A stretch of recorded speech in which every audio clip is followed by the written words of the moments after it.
I remember the first day, we didn't know what had hit us.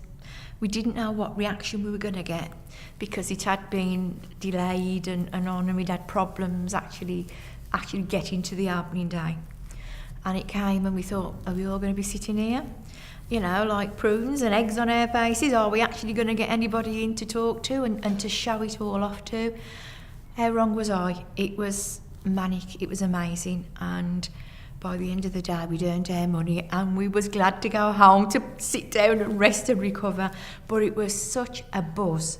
We used to have a sort of motto, creative place, inspiring art, changing lives, and I suppose that's what we tried to make the building, but it took us quite a lot of time. So we had a fantastic building that we inherited that was really exciting, but we had to put stuff in it because there wasn't very much stuff in it, and there were even fewer people in it when we started out. So I think by the time we'd finished, what we tried to do was to create a building that was beautiful, had lots of things happening in it that were about raising people's aspirations and were exciting and engaging, and had a lot of people in it as well. I absolutely loved it, I have to say. I absolutely loved the building. I absolutely loved what it represented. I loved what it was trying to do. It was trying to bring the public into the arts. It was trying to bring the public into the building. That's, I believe, why it was called the public, because it was for the public. It just had a wow factor when you went in because it was all bright pink. So the first thing you noticed was it was a bright pink that hit you in the face. It was just a very, very vibrant, jolly building and fantastic place to come into work to every morning, actually. You get in, initially there's the cafe on your left with a stage where they have live bands playing at night at the back. You can get cake or whatever for lunch, then you go, there's a reception desk on your right, and as you go past the amazingly beautiful toilets, there's a ramp that leads up 3 floors, so it's like expeditions across it, so there was like electronic waterfalls and you could change the colours and the patterns, and then I remember there was a room that was all just metal trees sort of thing. Lead to a big open space where they tended to have like courses. Like I went on a photography course there with a few of my friends and my sister. That was fun. There I also did a course where you got to print all pictures, you got to design the pictures and you got to print it on a t-shirt or either a mug. That was also very interesting. And then as my mum rented out, there's not a lot of people know, the offices at the top you can rent. So you had to get a pass to go up an extra floor to the 5th floor in the elevator, and it was almost like a corridor and branched out almost like a tree. We called them the pods, and they're basically these, depending on how much you pay, would depend on how big the pod is rented out. They were suspended from the ceiling. They came to about my eye level, so it curved walls and they're multicolours, and that's how the offices were. There were 24 of them maybe, spread across the whole entire surface of the public. The pods were amazing. I think everyone used to be excited by that because you'd look up and you could see them floating, and because my office was based in one of the pods, you could look down and see all the way down to the ground floor.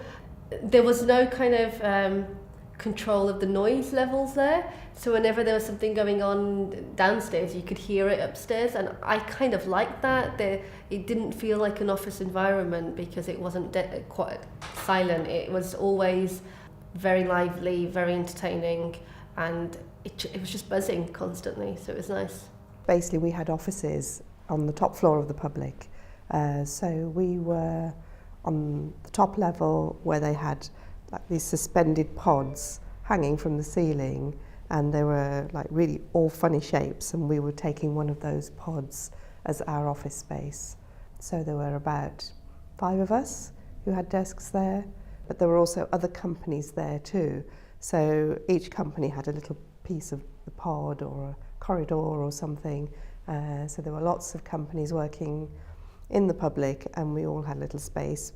But it was all very open plan as well, so it was all very interactive like that. Yeah. At first I was just really uncertain because it was so different, but then the more I thought about it, the more it seemed to make sense for us. So because we're quite a forward-thinking IT company, and it just is quite Google-esque in a way, being somewhere a bit different. So that's really why we chose the public.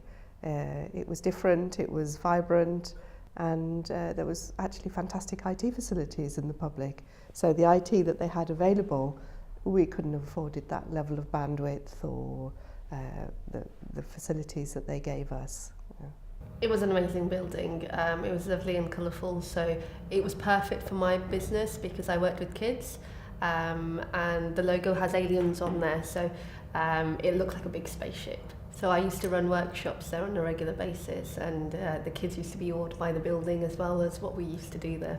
The kids loved it because it was open space, lots of colour. They could go around and be interactive with lots of the artwork, and then come down and have something fun and engaging to do. And they'd be 3 hours long, so parents would sit in the cafe and have something to drink while the kids would be entertained for 3 hours. So it was good. One of my real pleasures about it as a building is that, you know, you could go and just wander around the building, and it sort of lent itself to just meandering through. And sometimes when you wanted to think about something, that was a good thing to do. It's also a great opportunity just to chat to staff and see what was going on. And so, you know, I loved some of the things that came out of those casual conversations with people. So, you know, we had the knitting ladies in the cafe, and really that just came out of sitting, chatting to different ones of them sometimes when they were in the building, or the tea dances, you know, they were fantastic. And talking to the people who went there, it was such an important part of their lives, that tea dance. And, you know, Brian and Penny, who ran it, were fantastic in terms of making it into a really welcoming, exciting experience. And one of the things I always felt that, you know, our role as the people who ran the building was that it was to try and get other people in to take ownership of it and to run their own bits of it. You know, I didn't want us to interfere with the tea dance. We could help and make it run more smoothly by, you know, setting out the chairs and putting on tea and cakes and things like that. But actually it was that group's event. Same with the knitting ladies. You know, we set up a table in the corner that they could all sit round, that on other days was used by other people, but it was their group and they got people in to join it or not. And I think that was a really important aspect of it. There was so much to see. We'd got what they called the Pink Tank, which was an area where they used to have bands, artists and different musical events going on, which was also a cafe and bar area, so people could just sort of go there. They hadn't got to come and see the rest of the gallery. That was a social area that became quite popular. They used to do food there as well, so we used to get a lot of the local people from all the Sandwell offices coming for lunch and parties and big parties of lunchtime. That was nice. You could spend a day at the public gallery. There was so much going on and to do.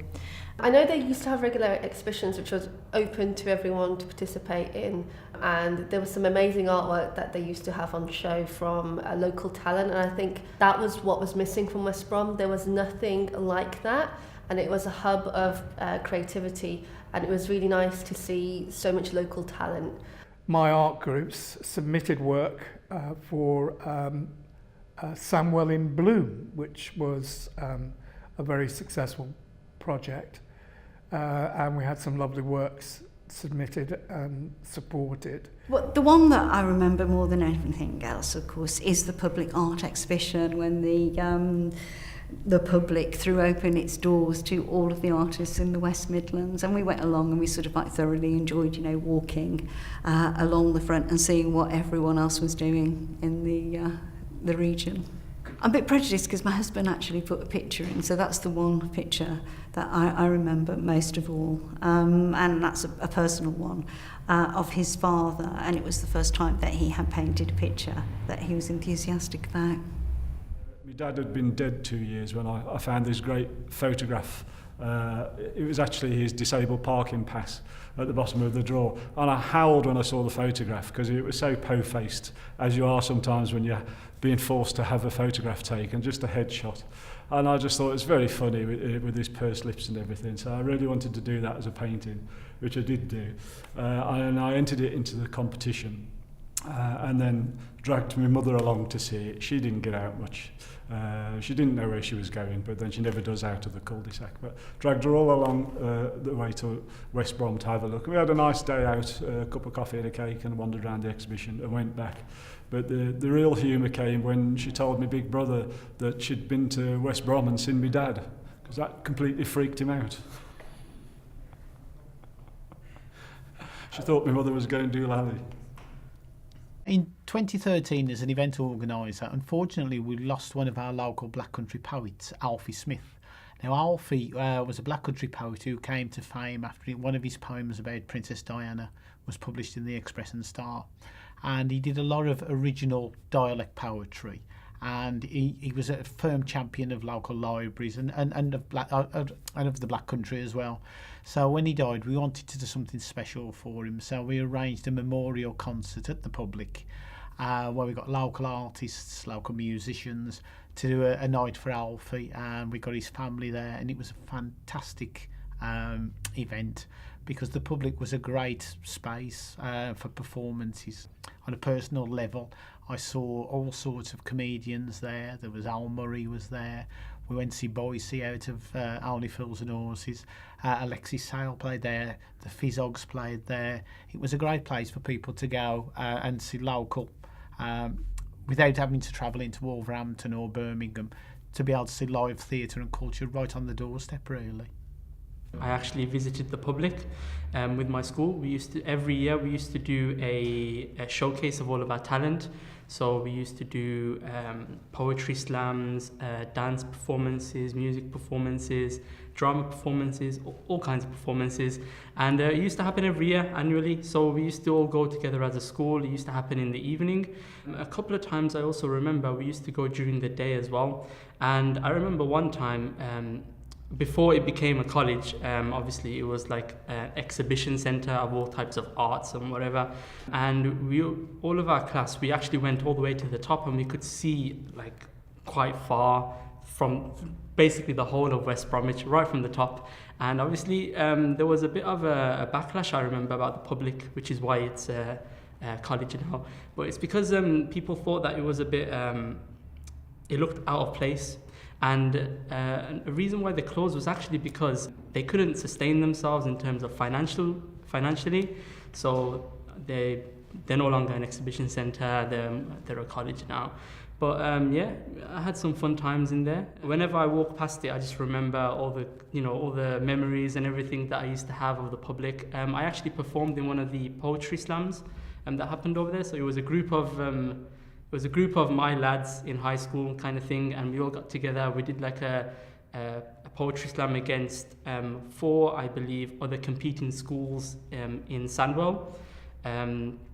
We didn't win, but it was a nice laugh. I remember, I'm going to pull one of the lines, and basically we were called the Multicultural Party, the MCP, and one of the lines that I had to pull was, "Look at our crew, we got one Hindu." Obviously it's a bit cringe, but that's the kind of 15, 16 years old, so that's what made us laugh, and it made everyone else laugh. So yeah, it's good times. Well, the community that we met were the people that we met in the building, and they just loved it. Sort of like everyone was at home, they were relaxed. I mean, I seem to remember there was an origami installation that was done by, I think, a Japanese artist. And if my memory's correct, and it's very fallible, by the way, it was just great, and everyone got a hands-on experience as well as admiring the finished product. So, those are the kind of things that I liked most about it.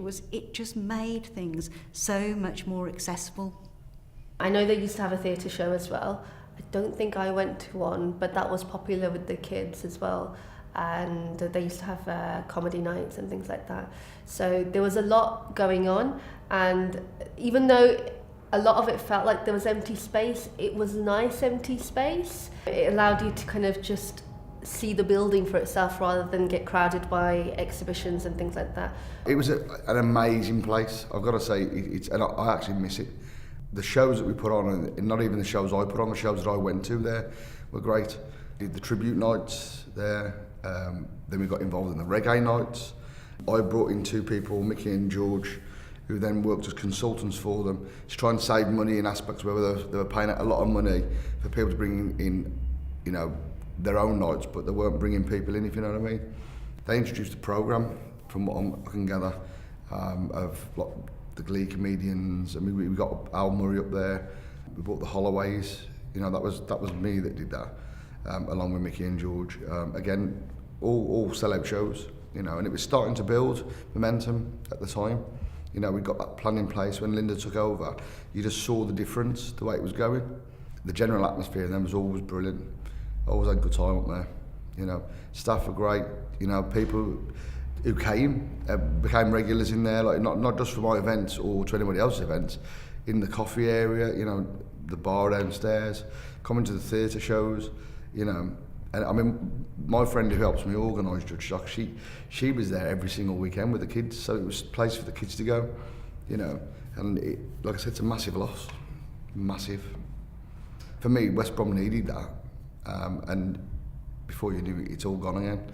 There is only one person who of the previous regime that came out of it with any credit whatsoever, and that was Linda Saunders, who, by which time she was made MD, it had gone to absolute rack and ruin. It was an absolute awful board, which I met. I thought they were feeble, and so I could say more. What was a massive hindrance was that the commercial elements of the regeneration of West Bromwich were out of step with the building of the public. So the original plan was that New Square and all of that would open at the same time as the public, and probably about 2007, and that didn't happen. So what did happen was we opened in 2009. At that time, where Tesco's and New Square was, it was just completely derelict, but it was a large car park, which was great. You know, we did very well in conference business in the early days because it was cheap to park there. You know, it's literally over the road from the building, not too difficult for people to get to on the motorway and all the rest of it. So it was a great business model in terms of our long-term usage. And then it brought other people in, so people who were coming, you know, on a Saturday or a Sunday to look round could park in the car park, come in. It was perfect. Once the commercial development started, which I think was, I can't remember now, it was probably about 2011, what happened is, first of all, that car park closed, and then slowly, as they started to build New Square, the scaffolding encroached more and more on the building, so that, you know, the top half of the building was entirely surrounded by hoardings, keeping the building work out. So it completely changed people's interaction with it and its visibility for people who were coming here, and the parking became sort of much more problematic for anyone who came to town. Council also became much hotter on cracking down on illicit parking. So it turned out to be the timing was wrong, and that was really problematic. I think had the timing been got right, nobody would ask that question now, because everybody would see how it absolutely fitted into the New Square development and that whole development of that part of West Brom. But it didn't work timing wise, and that's what really finished us, because it meant particularly the conference income, and that was at a time when it was very difficult to get conference income because we were in the depths of the recession. So, you know, it was hard to win the business anyway, and then to win the business and you hadn't got any parking and you weren't in central Birmingham just made it really tough. It would have been, I'm absolutely sure it would have been different had we not had that building site round us, but we did, so. I loved the theatre, the Pink Tank, especially Sunday afternoons, jazz sessions, bands used to come in. We did build up a good clientele of people coming, and it was buzzing. The wonderful sounds of the live instruments, the saxophones, all there's the jazz and the bass, double basses, and it was such a wonderful acoustic sound. People was just so appreciative of it and cheering it, and it was lovely. Not just the jazz on Thursday nights, Saturday nights we had all sorts of genre of music. So that was it. It came alive, yeah, and it was lovely to see local people who hadn't had that facility suddenly realise, wow, on our doorstep we have this, we just come through the big pink doors with a building with the really pink weird windows, and it took a while for people to find us and to realise what we were, but that was down to our fantastic staff and the actual advisors and the facilitators that built up such a fantastic relationship with the groups, and people came back time and time again. Christmas time, we'd hear people doing carol singing downstairs. It's not a conventional office environment, and I think at first most people didn't like it, but in time we all warmed to it and got used to it, and then got to love it, got to absolutely love it. And obviously there was a bit of a backlash, I remember, about the public, which is why it's a college now. But it's because people thought that it was a bit, it looked out of place. And a reason why they closed was actually because they couldn't sustain themselves in terms of financially. So they're no longer an exhibition centre, they're a college now. But yeah, I had some fun times in there. You got quite a lot of doubters, and particularly, dare I say, certain parts councillors who were against the project from the beginning. And if you keep reading in the papers and local press that, oh, this is a disaster from day one, there's nothing for the folk of West Brom, they didn't know what they're on about. They really did not. They never bothered to come and see and give us a chance to make them see what we saw every day. The building was due to only cost 19 million and ended up costing 79 million, which is absolutely shocking and disgraceful. The original display, which ran down the centre of the building, which is a really unusual design, and was reliant on this display running down the centre of the building, was viewed to be, I remember reading the Times Review, as the worst ever public exhibition that was put on.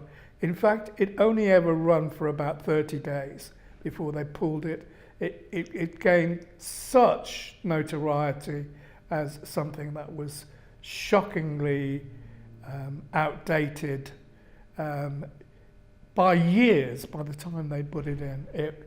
And it was really shoddily finished as well. I think that was slightly unfortunate, because I think it was seen of as a bit of a cash drain. And it cost the council loads of money. I think that was the perceived wisdom there. But in actual fact, when speaking to Linda and the people at the public, it was obviously funded by a lot of European money. And it's a shame, because 3 years we were there. In the 3 years, they had just got on their feet and started to make it break even, and started to really get a sense of how the building could serve the local community and earn its way through.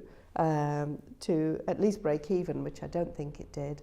It was a massive amount of money spent and a wasted opportunity for the Midlands, because we used to get coachloads of people coming just to see the building. You know, coachloads coming from all over England just to see the building, because people are passionate about the arts, and they would have brought in money and visitors. And, you know, we had a new shopping centre built on the back of it as well. A building like that just needs time. You know, Walsall Art Gallery, 5 years after it opened, had very much the same views about it as the public 5 years after it opened. 10 years after it opened, when it celebrated its 10th birthday, you know, everybody was saying what a wonderful thing it was and how fantastic it had been for Walsall and all the rest of it. But you need that 10 years, because the first part is not an easy part, and it was particularly more difficult for us probably than is generally the case, but it was hard. I think where the end came, as I said, was, you know, we had the recession from 2008 onwards, which translated into austerity for local councils. So, you know, really from the moment we opened, things were getting more and more difficult. I mean, it took time. That didn't happen immediately. In terms of having its effect, it took time before councils really started to feel the bite. You know, there was the change of national government in 2010, which probably was the start of all of that, happening.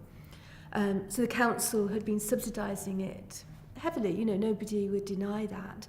The long-term plan being that the initial heavy subsidy would then be played out by us growing our income. But as I say, 5 years, the last 2+ years of which we're in a building site, meant that that growth in income just wasn't really happening. I mean, we were doing okay, and we had about £600,000 worth of earned income every year from tenants, conferences, the cafe, trading company. But, you know, really we needed to be earning £1 million plus a year to start to make that difference in terms of what the council were putting in. So it was a big jump, and we were in a place where it was difficult to grow without the new square development. I think people should do a lot more to get people to come into the building, use the cafe, have a look at the works on show, know that it's a rolling exhibition that, you know, every month, 6 weeks, it changes, and view it as a place of culture that people can enrich their lives by coming to see. It was just a really nice facility, and every time the customer would say, this is just an amazing place. So in a way, it's a shame that it didn't get the use for what it was intended for, because it would have been such an asset to the area and such a talking point. You know, I've been to the Guggenheim in New York and the Guggenheim in Europe as well. And they're not a patch on what the public was. You know, the public is so different. And they did say it's going to be like the Guggenheim. But I guess the difference between the Guggenheim and the public is the Guggenheim had the backing of the people around it. It had the backing of the arts sector, and it had benefactors who would see it through. And it's a shame that the public never did get that in West Bromwich. It always got a bad rap for the cost, but people didn't see the long term, that how it would bring the area up and how it would enhance the arts. It could have been something amazing.